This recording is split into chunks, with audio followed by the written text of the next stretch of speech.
Hello guys. जो आज मैं आपसे डिस्कस करने वाली हूँ वो टॉपिक थोड़ा सेंसिटिव है, क्योंकि आपने भी शायद खबर पढ़ी होगी कि नोएडा सेक्टर 137 में पारस अटियारा करके एक सोसाइटी है, वहाँ पर एक बूढ़ी महिला थी, 70 साल की महिला थी, उनका जान चली गई लिफ्ट के गिरने से। तो ये जो खबर है, इसके बाद से बहुत ही ज़्यादा क्या बोलते हैं, एक दहशत का माहौल तो हो ही गया जो हाई राइज में रहते हैं।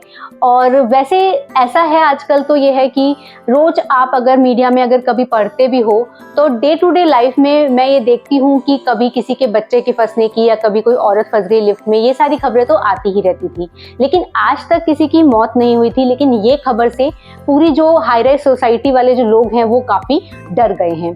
तो मैंने सोचा कि एक अवेयरनेस वीडियो होना चाहिए कि ऐसा आखिरकार हो क्यों रहा है, और ऐसा होना तो नहीं चाहिए जैसा कि आश्वासन दिया जाता है एओए मेंबर्स की तरफ से भी।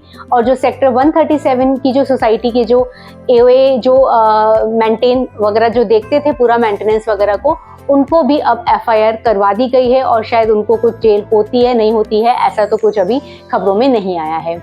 ठीक है, तो अगर आपने नोटिस किया हो कि जो नोएडा है, ग्रेटर नोएडा है या फिर ग्रेटर नोएडा वेस्ट की ही मैं बात कर लूं, ये जो है यहाँ पर सारा की सारा जो कल्चर है वो हाई राइज सोसाइटीज का है, और लाखों लोग डे टू डे बेसिस पर आप ये मान के चलिए मल्टीपल टाइम्स जो है लिफ्ट को यूज करते हैं।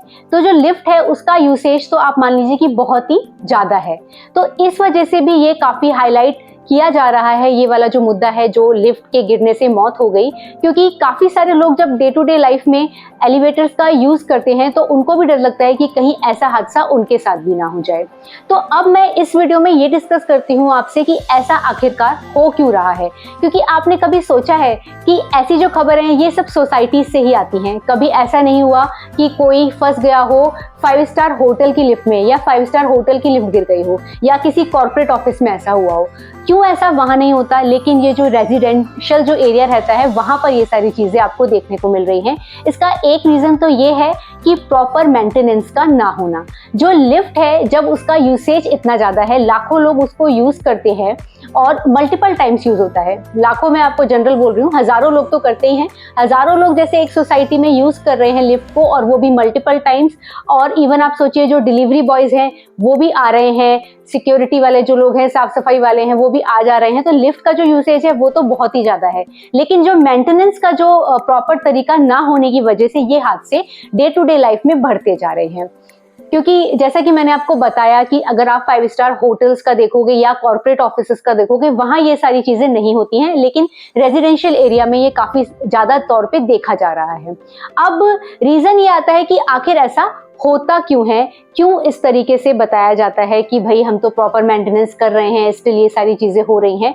तो उसका एक बड़ा रीज़न ये है कि जो लिफ्ट हैं, सब कंपनीज़ की जो लिफ्ट होती हैं वो अच्छी नहीं होती हैं। जैसे मैंने आपको पहले मैंने जो प्रीवियस वीडियोस बनाए हैं उस पर मैंने हाईलाइट किया था कि अगर आप किसी भी फ्लैट को खरीदने से पहले अगर आप ये चेक कर लीजिए कि जो लिफ्ट की जो कंपनी है वो रिनाउंड है या नहीं है।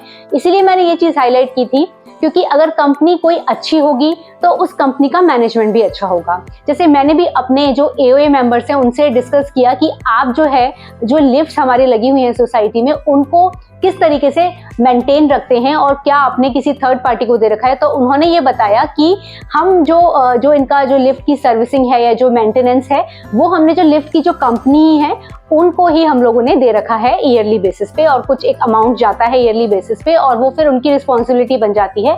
जो लिफ्ट की कंपनी होती है वो कोई लिफ्ट खराब भी होती है तो वही विजिट करेंगे, उनके ही जो रिप्रेजेंटेटिव्स होंगे, और जो मंथली जो रहता है साइकिल मेंटेनेंस का वो तो वो फॉलो करते ही हैं।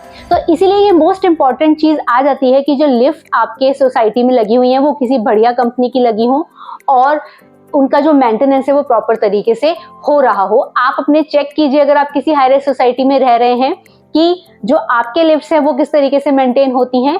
और अगर आप नहीं भी रह रहे हैं और आप मूव करने का सोच रहे हैं किसी हाई राइज सोसाइटी में, तो अपना जो लिफ्ट की जो कंपनी है उसको चेक कर लें, उसका जो ट्रैक रिकॉर्ड है कि वो ठीक है नहीं है। तो ये सारी चीज़ें आपकी आ जाती हैं।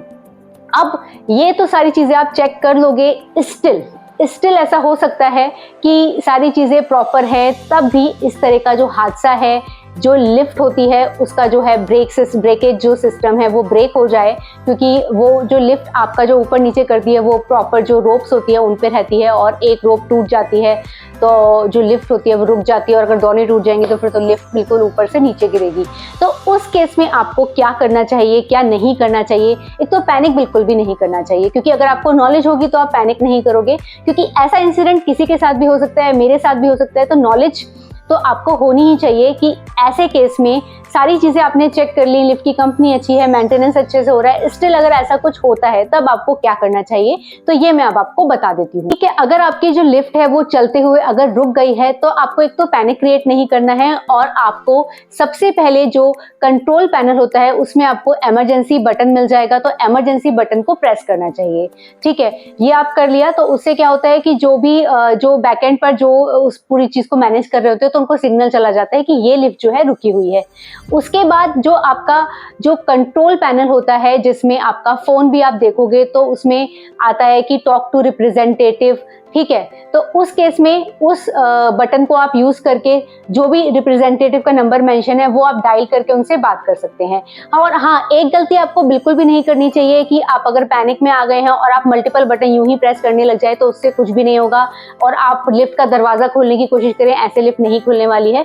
उससे तो और ही हो सकता है कि सिस्टम में वैसे ही कोई प्रॉब्लम आ रखी है और आपने मल्टीपल बटन प्रेस कर दिया और कुछ का कुछ ही हो जाए। तो आपको बस ये 2-3 चीजें ही करनी चाहिए। आपको एक तो यही है कि अगर कोई वहां पर कंट्रोल पैनल में जो भी फोन रहता है आपका, तो वहां पर जो भी नंबर मेंशन है उस नंबर को डायल करना चाहिए और टॉक टू रिप्रेजेंटेटिव करना चाहिए, और आपका जो एक इमरजेंसी बटन होता है वो तो आप प्रेस कर ही सकते हो। ये 2 चीजें हो गई कि अगर आपकी लिफ्ट रुक गई है। लेकिन अगर सपोज आपकी जो लिफ्ट है वो मान के चलिए कि गिरने ही लगी, ठीक है, उस केस में आपको क्या करना है? देखिए, अगर आपकी जो लिफ्ट है वो मतलब 20वें फ्लोर से या फिर 15वें फ्लोर से आ रही है नीचे, मतलब टूट गई उसकी रस्सी और वो नीचे गिर रही है, उस केस में आपको थोड़ा टाइम मिल जाता है। तो उस केस में आपको ये करना चाहिए कि आपको लिफ्ट में लेट जाना चाहिए, खड़े नहीं रहना चाहिए। अदरवाइज आपका जो पैर है उसमें काफी ज्यादा प्रेशर आता है, तो तब भी आपका बचना नामुमकिन है।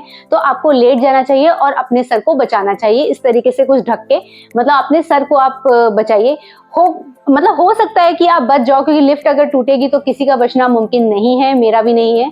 लेकिन ये सारी चीजें हैं कि अगर कुछ ऑप्शन नहीं है, लिफ्ट की रस्सी टूट गई है, तो ये सब चीजें करने में क्या बुराई है, क्या पता बच ही जाए। और अगर कम फ्लोर से नीचे गिरी है फिर तो बचना, मतलब टाइम ही नहीं मिलेगा आपको सोचने का भी कि हुआ क्या और क्या नहीं हुआ, फिर तो सब कुछ राम भरोसे ही है। तो बस ये वीडियो था, बस मैंने सोचा कि ये काफ़ी हाईलाइट हो रही है चीज़ें, तो आपको भी नॉलेज होनी चाहिए कि जो लिफ्ट जैसी चीज़ है वो इग्नोर ना करें अपने फ्लैट में। और अगर आपको यूज़ करते समय भी आपको फील हो कि लिफ्ट में कुछ आवाज़ आ रही है या फिर कुछ दिक्कत लग रही है, इवन वो रुकी भी नहीं है, ना गिरी है, कुछ नहीं हुआ है, लेकिन तब भी आप जो आपका जो सिक्योरिटी ऑफिसर है या जो भी आपका सोसाइटी में देखता है इन सब चीज़ों को, तो उसको आप एक बार अवेयर करवा दें कि भैया इस लिफ्ट में कुछ दिक्कत लग रही है। क्योंकि जो पारस टेरा वाली जो लिफ्ट जो गिरी है उसमें लोगों ने ये भी बताया है कि वो लिफ्ट जनरली खराब रहती थी, तो बार बार उसको मेंटेन करके उसको चालू कर देते थे। लेकिन फिर खराब तो वो रहती थी, इसका मतलब उसकी मशीनरी में कुछ दिक्कत आ गई थी, रिप्लेस तो उन्होंने करवाई नहीं, और वो बस जो भी मेंटेन किया और चालू कर दिया, और वो उसके संग ये हो गया। तो ये सारी चीजें आपको ध्यान रखनी चाहिए, प्रिकॉशन आपको लेना कंपलसरी है। आप ये मत सोचिए कि हमारे साथ नहीं हो सकता, ये किसी के साथ भी हो सकता है। तो बस आपको पता होनी चाहिए चीजें कि लिफ्ट गिर रही है तो क्या करना है आपको, लिफ्ट रुक गई है तो क्या करना है, और अपनी सोसाइटी में थोड़ा सा आपको एक्टिव रहना है कि जो लिफ्ट की मेंटेनेंस प्रॉपर तरीके से हो रही है, नहीं हो रही है, क्या चल रहा है, ये सारी चीजें आपको पता होनी चाहिए। क्योंकि आप अपने फ्लैट का जो मेंटेनेंस है वो आप मंथली बेसिस पे दे रहे हैं, वो इन्हीं सब चीजों के लिए दे रहे हैं, जिसमें लिफ्ट एक मोस्ट इंपॉर्टेंट चीज है। तो इसको आपको इग्नोर नहीं करना है, और आपको ये सारी चीजें अपने माइंड में रखनी है और आपको फ्यूचर में यूज करनी है। Hopefully you like the video. अगर आपको ये वीडियो पसंद आया है तो इस वीडियो को लाइक कर दीजिए, और कमेंट सेक्शन में बताइए अगर आपके कोई विचार हैं इस वीडियो को लेके, या फिर किसी और टॉपिक पे भी आप चाहते हो कि मैं वीडियो बनाऊं। Till then my next video, bye bye.